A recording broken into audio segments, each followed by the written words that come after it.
السلام علیکم ورحمۃ اللہ وبرکاتہ۔ اعوذ باللہ من الشیطان الرجیم، بسم اللہ الرحمن الرحیم، رب اشرح لي صدری ویسر لي امری واحلل عقدۃ من لسانی یفقهوا قولی، رب زدنی علما۔ بسم اللہ الرحمن الرحیم۔ پارہ 14، ربما الحجر سورہ۔ انٹروڈکشن۔ قرآن کی یہ خوبی ہے، یہ مبین کلام ہے، اس میں کوئی چیز مبہم نہیں۔ انسان کو نفع دینے والے 4 استاد ہیں: شہد کی مکھی، بھینس، فرشتے، بہت سی مخلوق۔ نبی کریم صلی اللہ علیہ وسلم نے فرمایا، ابو موسیٰ، قرآن پڑھنے والے کی مثال سنگترے کی سی ہے، خوشبو بھی ہے اور ذائقہ بھی۔ جو قرآن نہیں پڑھتا اس کی مثال کھجور کی سی ہے، ذائقہ ہے لیکن خوشبو نہیں۔ فاجر کی مثال اندران کی سی ہے، مزہ بھی کڑوا اور خوشبو بھی نہیں۔ کچھ مسلمان جنہوں نے نیکیاں نہیں کی ہوں گی جہنم میں ڈالے جائیں گے، پھر حضور نبی کریم صلی اللہ علیہ وسلم کی شفاعت پر انہیں جہنم سے نکالا جائے گا۔ اس وقت کافر کہے گا، اے کاش میں مسلمان ہوتا۔ پہلی کتابوں کی حفاظت کی ذمہ داری ان قوموں کو دی گئی۔ قرآن عظیم کے لیے اللہ تعالیٰ فرماتے ہیں، انا نحن نزلنا ذکر و انا لہ لحافظون۔ اللہ تعالیٰ جب کوئی حکم صادر کرتے ہیں تو فرشتوں پر بے ہوشی کی سی کیفیت طاری ہو جاتی ہے۔ جب اللہ حکم کر چکتے ہیں تو وہ ہوش میں آتے ہیں اور مقرب فرشتوں سے پوچھتے ہیں، ہمارے رب نے کیا حکم دیا؟ اس وقت شیاطین سن گن لینے کی کوشش کرتے ہیں تو ایک شہاب ثاقب ان کا پیچھا کرتا ہے، انہیں مار بگاتا ہے۔ نبی کریم صلی اللہ علیہ وسلم نے فرمایا، رائی کے دانے کے برابر بھی اگر کسی کے اندر تکبر ہوگا وہ جنت میں نہ جائے گا۔ اللہ تعالیٰ انسان کو تکلیفوں میں ڈال کر پاک کرتے ہیں۔ جب سب لوگ پلسرات پر پہنچیں گے تو جنتیوں کے دل پاک کر دیے جائیں گے، ہر قسم کا بغض کھوٹ نکال دیا جائے گا۔ نبی کریم صلی اللہ علیہ وسلم نے فرمایا، قسم ہے اس اللہ کی جس کے قبضے میں میری جان ہے، جو میں جانتا ہوں اگر تم جان لیتے تو کم ہنستے اور زیادہ روتے۔ جب حضور صلی اللہ علیہ وسلم چلے گئے تو لوگ رونے لگے۔ اسی وقت وحی آئی، اللہ نے فرمایا، اے محمد صلی اللہ علیہ وسلم، آپ نے میرے بندوں کو مایوس کیا۔ نبی کریم صلی اللہ علیہ وسلم اسی وقت واپس تشریف لائے اور خوشخبری سنائی۔ سورہ الحجر میں بار بار نعمت کا ذکر ہے، یہ نعمت قرآن ہے۔ نبی کریم صلی اللہ علیہ وسلم نے فرمایا، اگر رات کو خوف آئے یا دشمن سے مقابلہ کرنے سے ڈرے یا مال کے خرچ سے بخل پیدا ہو تو چاہیے کہ سبحان اللہ و بحمدہ کی کثرت کرے۔ اس کا پڑھنا سونے کا پہاڑ خرچ کرنے سے افضل ہے۔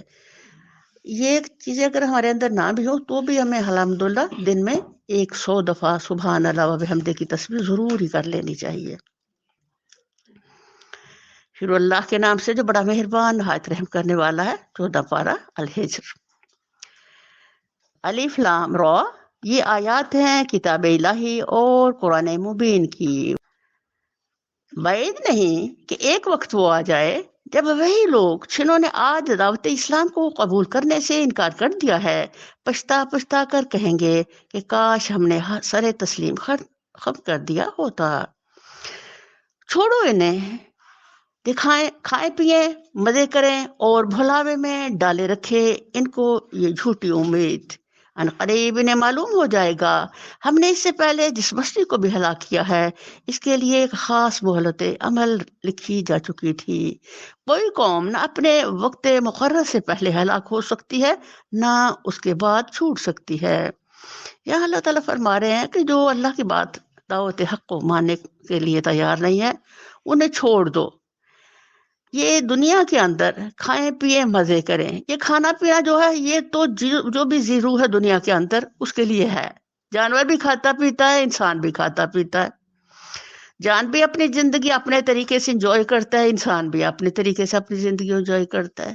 یہ اللہ تعالیٰ کا یہاں انداز ایک مسلم کے لیے، ایک انسان کے لیے ایک اگنور کرنے والا ہے کہ جو رب کی بات کی طرف رب کے سامنے سر تسلیم خم نہیں کرتا، اطیع اللہ اطیع رسول کا مجسمہ نہیں بنتا، اس کو چھوڑ دو، جو مرضی کرے۔ اس کا نتیجہ کیا ہوگا؟ اس کا نتیجہ کہ یہ وہ آہستہ آہستہ پھٹکتا بہکتا شیطان کے چنگل میں چلا جائے گا اور پھر بربادی کی راہوں پہ چل کے کسی بھیانک کھڈ میں گرے گا اور تباہ ہو جائے گا۔ تو یہاں بتایا جا رہا ہے کہ ایک جو انسان ہے اس کی زندگی تو ایک سینسٹیو زندگی ہے بھائی، اس کی زندگی کا مقصد کھانا پینا ہی نہیں ہے جانور کی طرح، بلکہ اس کی زندگی کا ایک خاص مقصد ہے، اور وہ ہم جان چکے ہیں وہ کیا خاص مقصد ہے۔ الحمدللہ، امتحان کے لیے خلق الموت والحیات لیبلوکم ایکم احسن عملا، مطلب یہ جو صرف انسان کے لیے ہے، وہ باقی مخلوق کے لیے نہیں ہے، آزمائش کا گھر۔ تو ہم لوگوں کو صرف اسی چیز پہ زندگی کا فوکس نہیں کرنا، بلکہ کدھر فوکس کرنا ہے؟ اصل مقصد پر، کہ میں دنیا میں امتحان، یعنی ایک بچہ امتحان اپنے ایگزامینیشن روم میں بیٹھتا ہے تو وہاں وہ یہ تو نہیں کہ جو سو جائے یا کھانے لگ جائے کچھ کر، بلکہ اس کے ہاتھ میں پیپر ہوتا ہے اور پوری وہ سینسٹیوٹی سے اپنے پیپر کی حل کر میں محنت کرتا ہے۔ تو جو ایسا کرتا ہے محنت سے وہ کامیاب ہو جاتا ہے، جو تو وہیں بیٹھ کے تو ایسے ہی ادھر ادھر لاپرواہی سے آ جاتا ہے تو وہ فیل ہو جاتا ہے۔ بس یہی سمجھ لیں کہ اللہ تعالیٰ کی ہر بات کے اندر ایک بڑا گہرا پیغام اور سبق ہے، اور اللہ تعالیٰ کی ناراضگی جو ہے ہمارے لیے بھیانک ہے۔ اصل چیز ہے کہ ہم ہر لمحے ہر حال میں رحمان کے دربار میں اللہ کیا کہتے ہیں؟ سرے تسلیم خم کر دیتے ہیں، کاش حسرت سے اللہ کہہ رہے، کیونکہ اللہ اپنی محبت کی بنا پر نہیں چاہتے کہ ہم میں سے کوئی بندہ بھی جو ہے وہ اللہ تعالیٰ سے کٹ کر کے تو جہنم میں جائے۔ یہ لوگ کہتے ہیں اے وہ شخص جس پر یہ ذکر نازل ہوا ہے تو یقیناً دیوانہ ہے۔ اب اللہ اکبر کبیرہ، یہ دیکھیں اتنی مبین کتاب، اتنی ایک ایک بات کو واضح کرنے والی اور روشنی کے ساتھ، مبین کہتے ہیں اس کو جو خود روشن ہو اور دوسروں کو روشن کرے۔ تو یہ وہ کتاب جو آپ کے لیے وہ نعمت لے کے آئی ہے جو آپ کی زندگی کو روشنی کے راہوں میں ڈالنے والی۔ تو اللہ تعالیٰ فرما رہے ہیں کہ اس کے اندر چونکہ ہے ایسی قوت کہ جو کو دل سے سنے وہ دل میں، اس کے دل میں اتر جاتا ہے۔ تو پھر دشمن کو یہ کہنا پڑا کہ یہ جو جادو کلام لایا ہے، جو نقد دل سننے والے ہار جاتے ہیں، تو یہ یقیناً یہ بھی دیوانہ ہے۔ تو دیوانہ کس کو کہتے ہیں؟ جو اپنی عقل کو کھو دے، یعنی اصل سے ہٹنا۔ حقیقت یہ ہے کہ اللہ تعالیٰ نے اس کے اندر ہمارے لیے ایک بہت خوبصورت پیغام دے دیا، اور کیا کہا ہمیں؟ اور تم اپنے رب کو اتنا یاد کرو کہ لوگ تمہیں دیوانہ کہنے لگے۔ سبحان اللہ! تو جو چیز میرا رب چاہتا ہے کافر وہی بلیم بناتا ہے اور وہی ہمارے لیے اعزاز بن جاتا ہے، الحمدللہ۔ تو قرآن کو جو گہرائی سے جان لیتے ہیں وہ پھر اس کے لیے واقعہ دیوانے ہو جاتے ہیں، اس میں شک نہیں ہے۔ اگر تو سچا ہے تو ہمارے سامنے فرشتوں کو لے کیوں نہیں آتا؟ ہم فرشتوں کو یوں ہی نہیں اتار دیا کرتے، وہ جب اترتے ہیں تو حق کے ساتھ اترتے ہیں، اور پھر لوگوں کو مہلت نہیں دی جاتی۔ اب یہ جو ہر بندے کا کہ اچھا فرشتے لے آؤ، اچھا عذاب لے آؤ، بھیا قرآن عظیم تمہارے اعتراضات، تمہارے سوالوں کے، تمہارے مطالبات کے جواب دینے نہیں آیا۔ قرآن کا مقصد ہدایت ہے۔ تو یہ جو اس طرح کے سوال کرتے ہیں یہ نادانی ہے انسان کی، تو وہ قرآن کی اہمیت کو سمجھا ہی نہیں، تو اس نے الٹے سیدھے سوال شروع کر ڈالے۔ رہا یہ ذکر تو اس کو ہم نے نازل کیا ہے اور ہم خود اس کے نگہبان ہیں۔ سبحان اللہ! اے نبی صلی اللہ علیہ وسلم، ہم تم سے پہلے بہت سی گزری ہوئی قوموں میں رسول بھیج چکے ہیں، کبھی ایسا نہیں ہوا کہ ان کے پاس کوئی رسول آیا ہو اور انہوں نے اس کا مذاق نہ اڑایا ہو۔ مجرمین کے دلوں میں تو ہم اس ذکر کو اس طرح سلاخ کے مانند گزارتے ہیں، ہائے ہائے وہ اس پر ایمان نہیں لایا کرتے۔ قدیم سے اس کماش کے لوگوں کا یہی طریقہ چلا آ رہا ہے۔ اگر ہم ان پر آسمان کا کوئی دروازہ کھول دیتے اور وہ دن دہاڑے اس میں چڑھنے بھی لگتے، تب بھی وہ یہی کہتے کہ ہماری آنکھوں کو دھوکہ ہو رہا ہے، بلکہ ہم پر جادو کر دیا گیا ہے۔ اب یہاں اللہ تعالیٰ بتانا ہمیں یہ چاہ رہے ہیں کہ نبی کریم صلی اللہ علیہ وسلم کے ساتھ جو بیہیویئر تھا اس وقت مکے کے لوگوں کا، تو اللہ تعالیٰ پیچھے ہم نے پڑھا نا کہ کہانیاں پوری سنائی انبیاء کی تاکہ نبی کا دل مضبوط ہو۔ اب یہاں جب لوگ مذاق اڑاتے تو ظاہر دل پہ اثر پڑتا ہے ایک انسان ہونے کی حیثیت سے، تو اللہ تعالیٰ پھر ڈھارس بنانے کے لیے کہتے ہیں کہ اے نبی صلی اللہ علیہ وسلم، جیسے آپ کا مذاق اڑایا جا رہا ہے، جیسے آپ کو سوال کیے جا رہے ہیں، ایسے پیسے نبیوں سے ہوتا رہا ہے۔ وجہ کو جو کوئی تو ایمان والا ہے اس کے سینے میں تو قرآن نور بن کے اترتا ہے، سکینت بن کے اترتا ہے، راحت بن کے اترتا ہے۔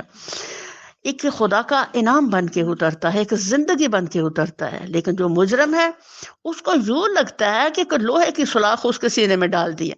یعنی اس کو اتنی سے اذیت ملتی ہے، اتنا وہ ٹارچر ہوتا ہے، اتنا وہ برہم ہوتا ہے کہ وہ اپنی اوقات سے باہر نکل کر کے تو قرآن پر اعتراضات، اللہ پر اور نبی کریم صلی اللہ علیہ وسلم کو اذیت دینے کے پلان کرتا ہے.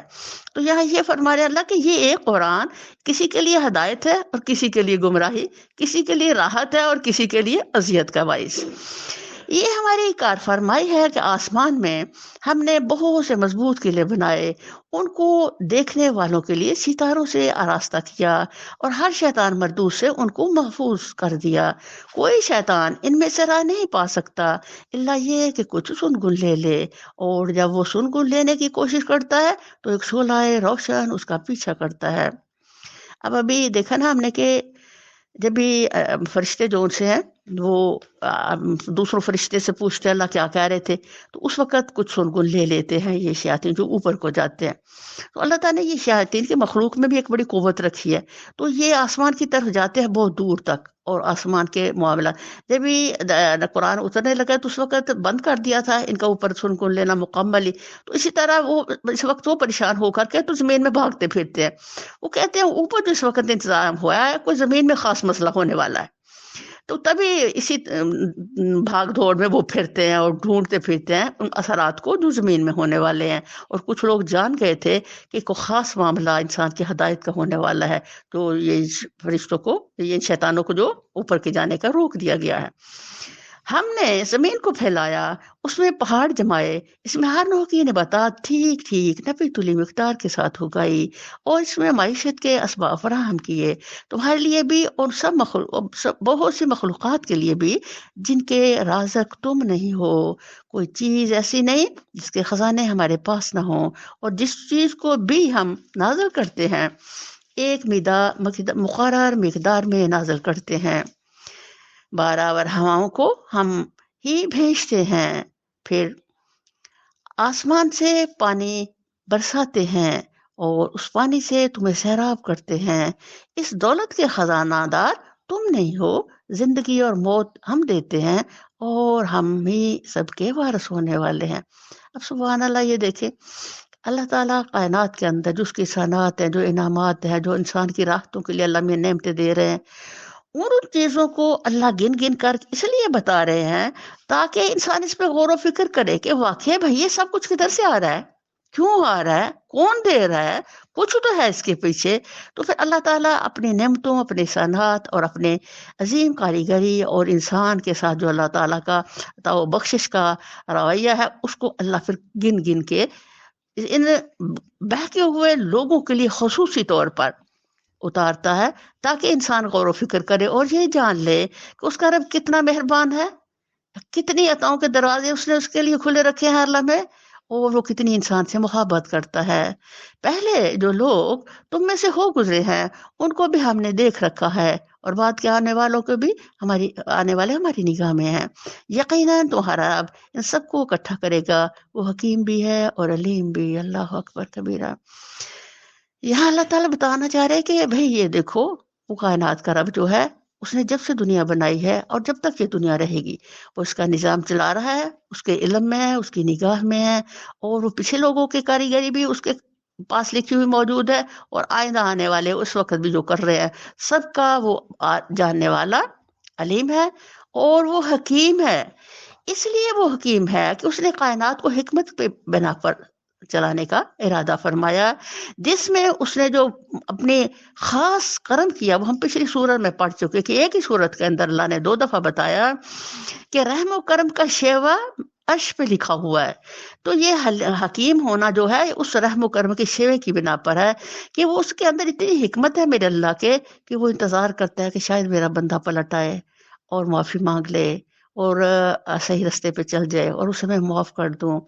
اور یہ فوراً اللہ ہی پکڑ لیتا اپنے بندوں کو، بلکہ ہر کسی کو مہلت بھی دیتا ہے. اگر کوئی ماننے کے لیے راضی بالکل بھی نہیں ہے تو اس اللہ پھر کچھ اور زیادہ دے دیتا ہے تاکہ بیچارہ دنیا میں انجوائے کر لے اپنی زندگی. اللہ اکبر کبیرہ. ہم نے انسان کو سڑی ہوئی مٹی کے سوکھے گارے سے بنایا. یہاں قرآن اس بات کی تصریح کر رہا ہے کہ انسان حیوانی منازل سے ترقی کرتا ہوا بشریت کے حدود میں نہیں آیا ہے، جیسے کہ نئے دور کے ڈارونیت سے متاثر مفسرین قرآن ثابت کرنے کی کوشش کر رہے ہیں، بلکہ اس کی تخلیق کی ابتدا براہ راست ارضی مادوں سے ہوئی ہے، جن کی کیفیت کو اللہ تعالیٰ نے سلسل من ہمائے مسنون کے الفاظ میں بیان فرمایا ہے۔ یہ الفاظ صاف ظاہر کرتے ہیں کہ خمیر اٹھی ہوئی مٹی کا ایک پتلا بنایا گیا تھا، جو بننے کے بعد خشک ہوا اور پھر اس کے اندر روح پھونکی گئی۔ تو اللہ تعالیٰ یہ فرما رہے ہیں کہ انسان کو باقاعدہ اللہ نے کس انداز سے بنایا۔ تو یہ جو انسان اس میں نئی نئی اپنے ذہن کی خطرات سے مختلف باتیں نکالتے ہیں، وہ بالکل یہ باطل ہیں۔ اور اس سے پہلے جنوں کو ہم آگ کی لپٹ سے پیدا کر چکے ہیں۔ پھر یاد کرو اس موقع کو جب تمہارے رب نے فرشتوں سے کہا کہ میں سڑی ہوئی مٹی کے سوکھے گارے سے ایک بشر پیدا کر رہا ہوں، جب میں اسے پورا بنا چکوں اور اس میں اپنی روح کچھ پھونک دوں تو تم سب اس کے آگے سجدے میں گر جانا۔ اب یہ سوکھی ہوئی مٹی کا گارا جو سا ہے، زمین کے مختلف حصوں سے یہ مٹی لی گئی، کوئی سفید تھی، کوئی کلالی تھی، کوئی کسی طرح کی، تو اس کو سارے کو مکس کر کے تو انسان کا پتلا بنایا گیا۔ اب یہ دیکھیں انسان اس سے جو پیدا ہوئے تو وہ کوئی رنگ کے ہے، کوئی گورے رنگ کے ہے، کوئی کسی رنگ کے ہے، تو جو خمیر میں پہلے چیز ڈالی گئی وہ مسلسل پھر پوری نسلوں میں سفر کرنا شروع ہو گئی۔ چنانچہ تمام فرشتوں نے سجدہ کیا سوائے ابلیس کے، اس نے سجدہ کرنے والوں کا ساتھ دینے سے انکار کر دیا۔ رب نے پوچھا، اے ابلیس تجھے کیا ہوا کہ تو نے سجدہ کرنے والوں کا ساتھ نہ دیا؟ اب اس نے اتنی جرأت سے جو اللہ کو کہہ دیا کہ میں سجدہ نہیں کرتا، اس کی کیا وجہ بنی تھی؟ اس کی وجہ یہ تھی کہ اللہ تعالیٰ نے آدم کا پتلا بنا کر کے تو شیطان کو، ابلیس کو، اس وقت تو ابلیس ہی تھا، تو اس کو کہا کہ یہ دیکھو یہ میں ایک پتلا بنایا ہے، اس میں میں جان ڈالوں گا، یہ ایک انسان بن جائے گا اور پھر یہ زمین میں میرا خلیفہ ہوگا۔ تو وہ نا اس کو ظاہر جس میں جان نہ ہو اور صرف مٹی کا بت ہو تو ذرا وہ عجیب و غریب لگتا ہے، تو اس کو نا دور سے دیکھتا رہا بڑی نفرت کے ساتھ اور عجیب و غریب ایکسپریشنز کے ساتھ۔ تو اللہ تعالیٰ اس کو دیکھ رہے تھے کہ یہ کیا کر رہا ہے۔ پھر نا وہ آگے کہتے ہیں اللہ یہ کیا کرنا چاہ رہے ہیں، یہ کیا چیز ہے؟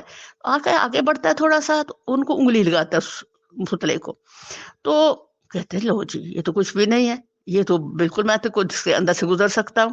تو واقعی وہ آگ تھی تو وہ اس کے اندر سے گزر گیا۔ وہ پر 3-4 چکر ان کے گر لگاتا ہے۔ اللہ تعالیٰ 3 دن دیتے ہیں کہ تم 3 دن اس پر غور و فکر کرو بھائی یہ کیا چیز ہے۔ اس 3 دن نے اس کے اندر تکبر کو بڑھایا اور اس آدم کے پتلے کے لیے حقارت اور رفرت ہی بڑھی گئی۔ اس کا رزلٹ یہ ہوا کہ جب ہی اللہ نے حکم دیا کہ سجدہ کرو تو وہ ایک دم کہا کہ تب میں نہیں کرتا اس کو سجدہ، کیونکہ آلریڈی اس کے دل کے اندر جو تھی وہ چیز اس کے لیے کمتر ہونے کا احساس پیدا ہو چکا تھا۔ تو یہ بھی ایک بڑی شدید اور بڑی سخت قسم کی آزمائش ہے انسان کی، کہ انسان کے اندر کبھی بھی بڑائی نہ آئے اور کبھی بھی اپنی نیکی پہ فخر نہ آئے۔ وجہ بھیا یہ بہت نیک تھا ابلیس، جتنی یہ اللہ کی زمین ہے اس پر جتنے جنات تھے ان سب میں سب سے زیادہ نیک تھا۔ اللہ تعالیٰ نے اس کی نیکی کی وجہ سے اس کو زمین سے اٹھا کر کے تو آسمان میں لے گئے اور فرشتوں میں ڈال دیا اس کو۔ تو یہ اتنی بلندی پا کر کے تو اس کے اندر وہ میں آ گئی۔ جیسے ہم لوگوں تو ذرا راج کی روٹی آج مل جائے تو اگلے دن ہمارے اندر میں آ جاتی ہے، تو اس کو تو اتنا درجہ مل گیا تھا کہ باقی سارے جو جنات تھے اللہ نے فرشتوں کو بھیجا اور ان سے انہوں نے شدید لڑائی کر کے ان کو سمندر میں ڈال دیا۔ یہ واحد تھا جس کو اتنا مرتبہ ملا، تو اس کے اندر تو پھر میں آنی ہی تھی جو اتنی عزت اس کو مل کے۔ بہت کم ہیں جن کو اللہ تعالیٰ بہت کچھ دے دے اور پھر بھی ان کے ظرف اتنا ہو کہ وہ اس کو اپنے اندر جذب کر سکے۔ یہ جذب کا جو قوت ہے یہ اللہ کی خاص نعمت ہے۔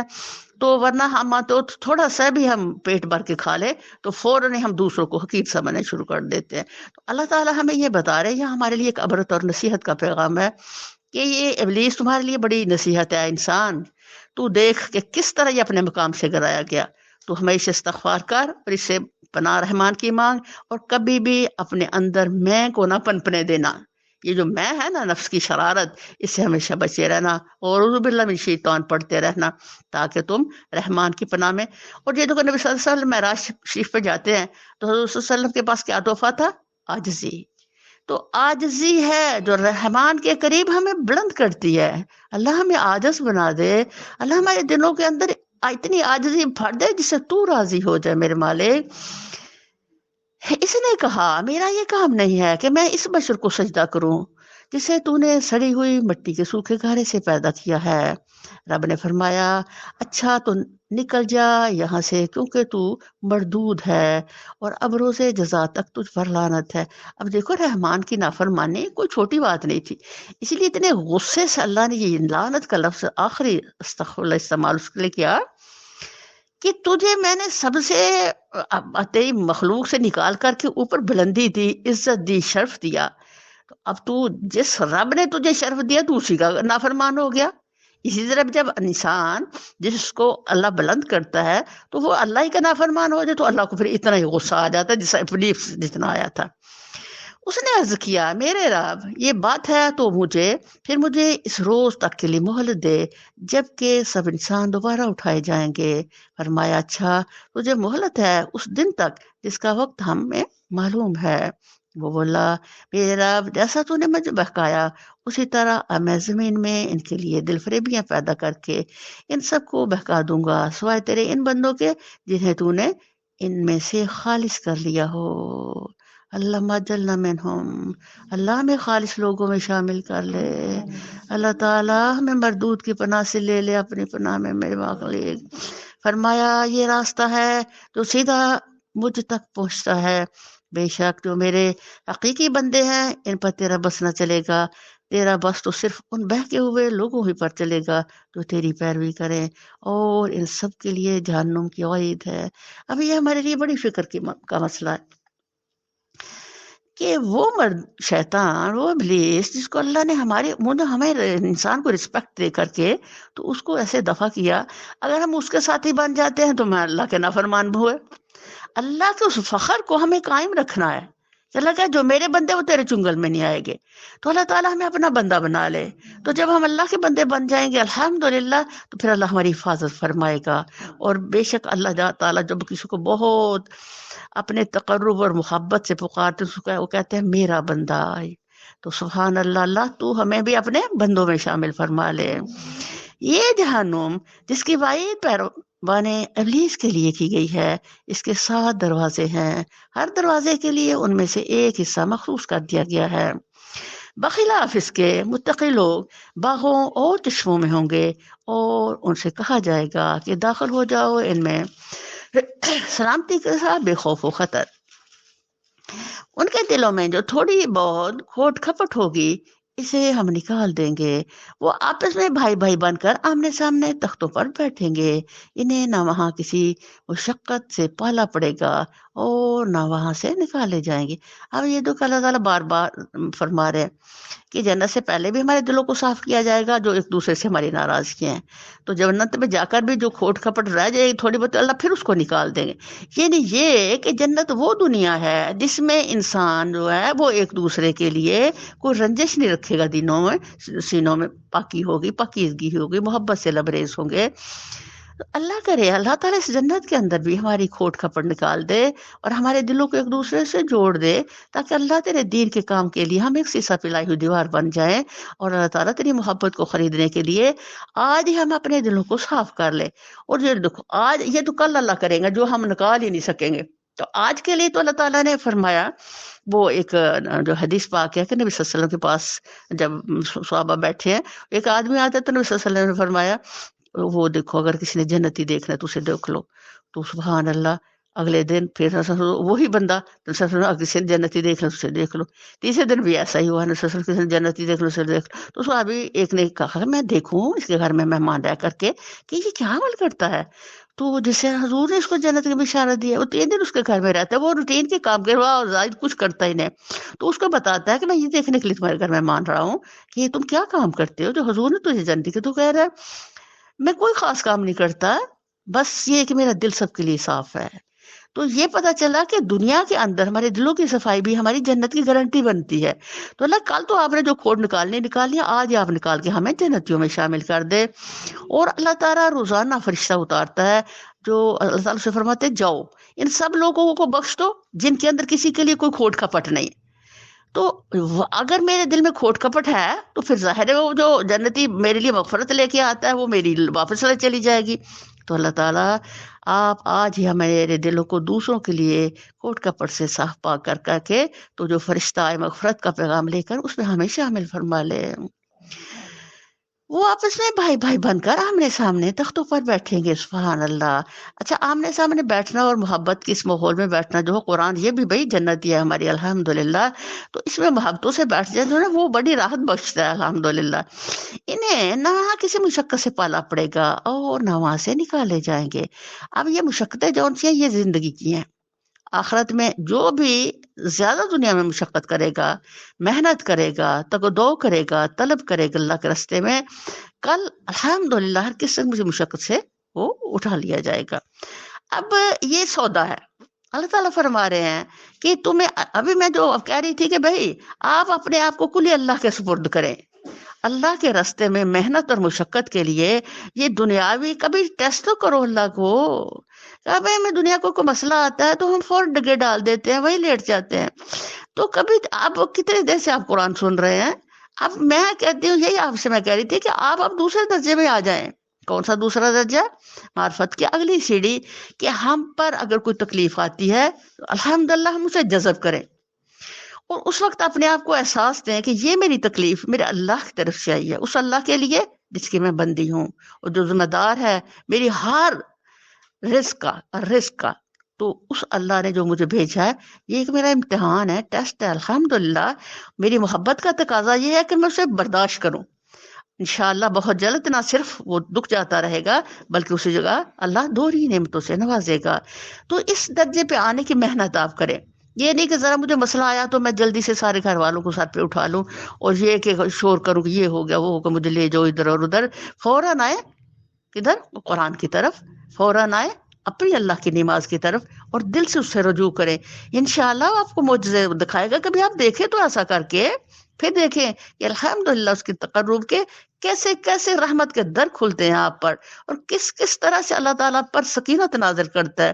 میں کہتی ہوں دکھ آئے تو آپ جب بڑے قوت کے ساتھ رحمان سے جڑے وہ سینے سے لگا لیتا ہے الحمدللہ اور وہ ایسا نور و سکینت ہمارے اوپر اتارتا ہے، دکھ راحت میں بدل جاتا ہے الحمدللہ.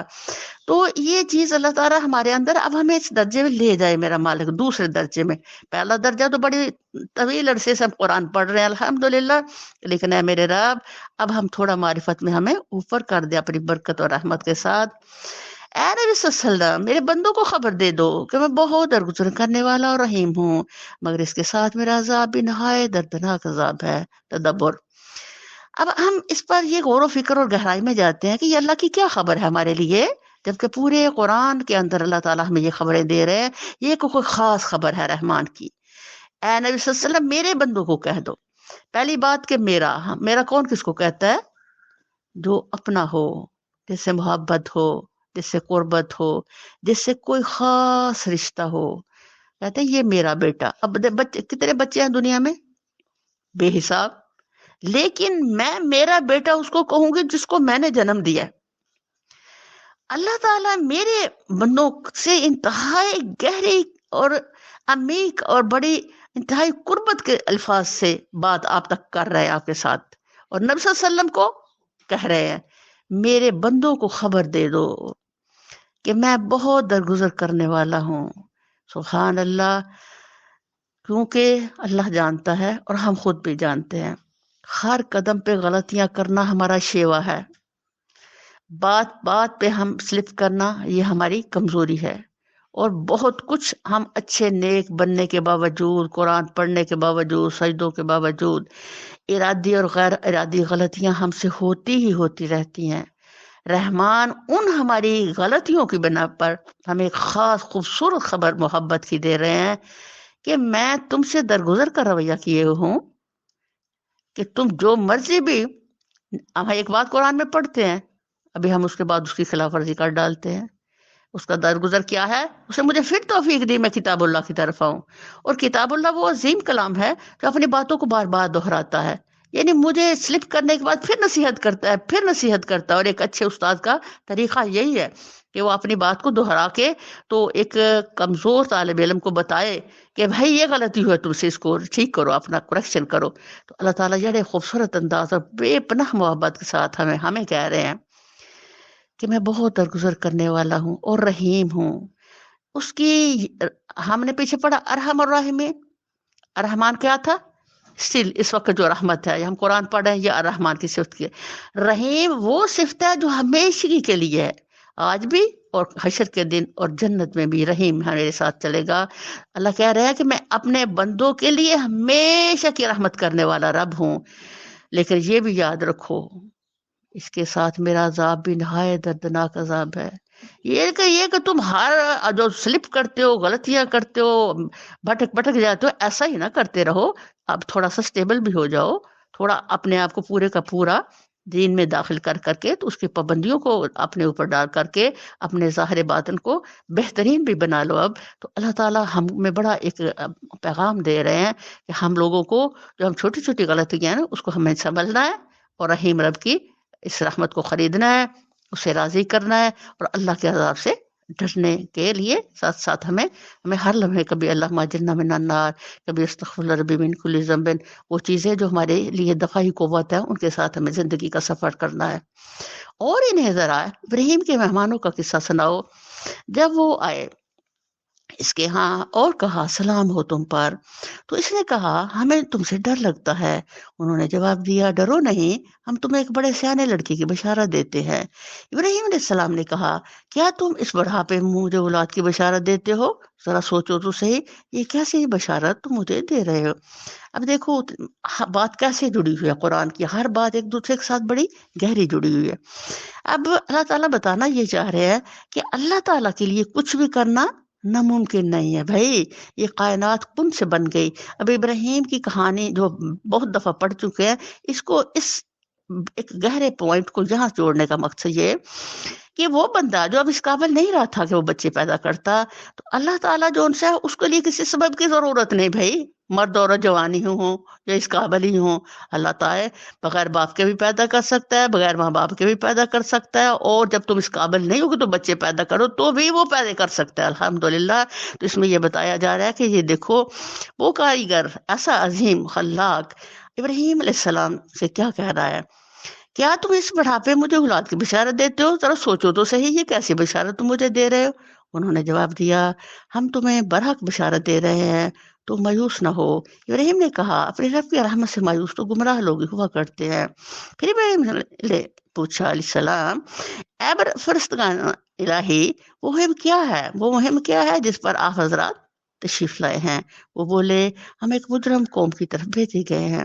کیونکہ ابراہیم علیہ السلام کو معلوم تھا کہ فرشتے ایسے خام خانے اتر پڑتے، کوئی بھاری مسئلہ ہوتا ہے تبھی زمین میں آتے ہیں. تو یہ ان کا زمین میں آنا جو ہے یہ کسی آپ کو بھیانک مسئلے کا پہلو ہے. تو جس میں انہوں نے پہلے ان کو بشارت دے دی اور ساتھ یہ بتایا کہ یہ ہم اس قوم کو تباہ کرنے آئے ہیں. تو ابراہیم علیہ السلام کا نقشہ اس لیے یہاں کھینچ رہے ہیں کہ اللہ بتا رہے ہیں کہ یہ دیکھو اتنا حلیم طبع، جیسے اوپر اللہ نے کہا میں بڑا رحیم ہوں، وہاں اللہ بتا رہے ہیں کہ یہ ابراہیم میرا بندہ تھا، میرے معیار کے رحمت کا مطابق بالکل اس جو اللہ نے اوپر بتائی. سبحان اللہ.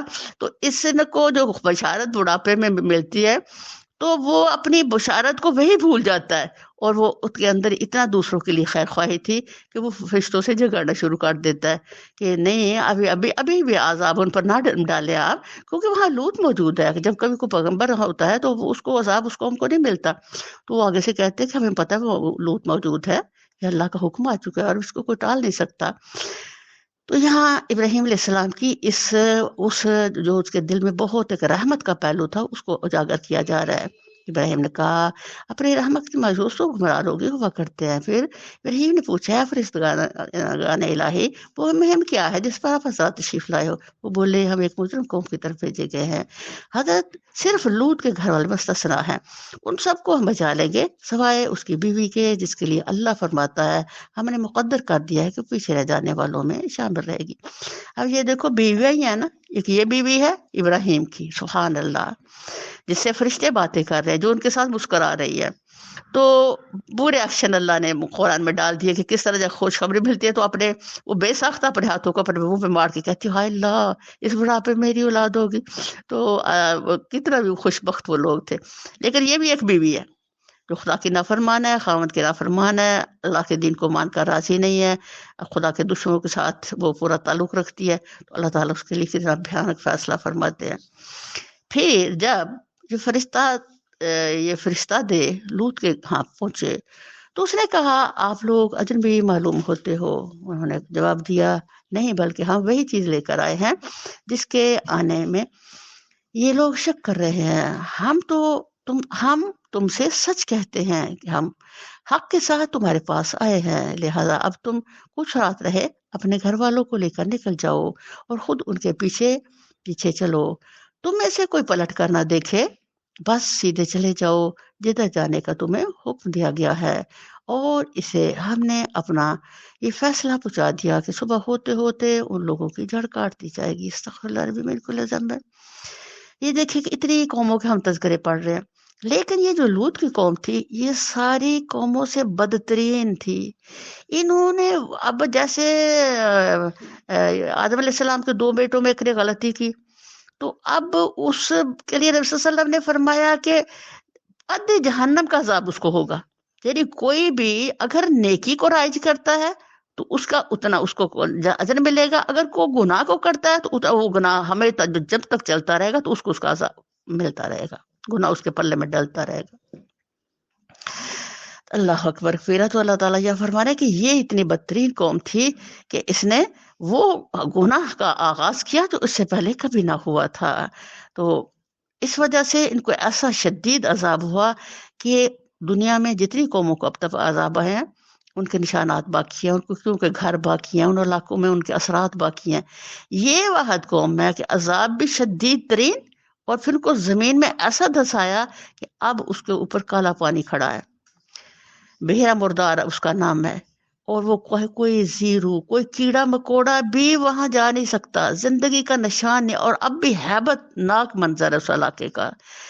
استغفر اللہ ربی من کل ذنب۔ یہ اللہ اس لیے ہمیں یہ باتیں سنا رہے ہیں تاکہ ہم لوگ جو ان سے ہیں وہ ان چیزوں سے بچے جو پہلی قوموں کے لیے تباہ کن چیزیں تھی۔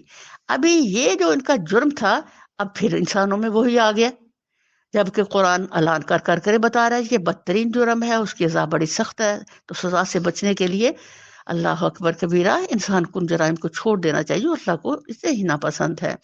اتنے میں شہر کے لوگ خوشی کے مارے بےتاب ہو کر لوط کے گھر چڑھ آئے۔ لوط نے کہا بھائیو یہ میرے مہمان ہیں، میری فصیحت نہ کرو، اللہ سے ڈرو، مجھے رسوا نہ کرو۔ وہ بولے کہ ہم بار بار تمہیں منع نہیں کر چکے ہیں کہ دنیا بھر کے ٹھیکیدار نہ بنو؟ لوط نے عاجز ہو کر کہا اگر تمہیں کچھ کرنا ہی ہے تو یہ میری بیٹیاں موجود ہیں۔ استغفر اللہ ربی من کل ذنب۔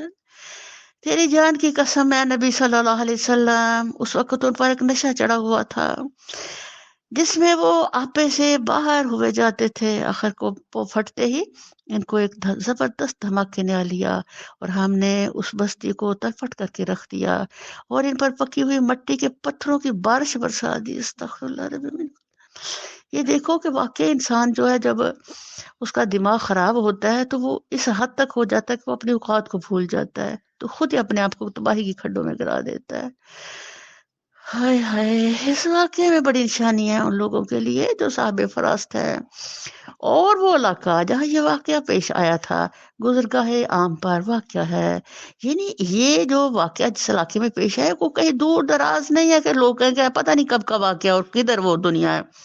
اللہ نے ایسی جگہ پہ یہ واقعہ پیش آیا ہے جہاں سے سب لوگ گزرتے ہیں، ملکوں میں آتے جاتے ہیں، تو اللہ اکبر۔ اللہ تک فرما رہے ہیں کہ اب اس سے نصیحت لینا انسان کا کام ہے، اس میں زمان عبرت ہے ان لوگوں کے لیے جو صاحب ایمان ہیں۔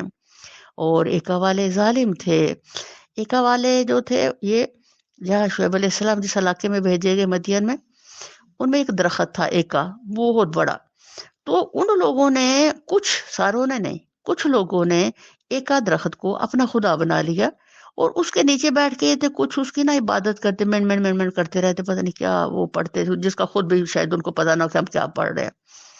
تو اللہ تعالیٰ کو جو نفرت انگیز اللہ کے نزدیک چیز ہے وہ یہ بھئی تم اتنے ہی اندھے، اتنے ہی بے وقوف پاگل اور بہرے ہو گئے ہو کہ تمہیں یہ نہیں پتا چل رہا کہ ایک درخت بھی کبھی خدا ہو سکتا ہے۔ تو حضرت شعیب کو ان کی طرف بھیجا۔ اب اللہ تعالیٰ جب ذکر کرتے ہیں ایک والوں کا تو کہتے ہیں اور میں نے شعیب کو ایکا والوں کی طرف بھیجا.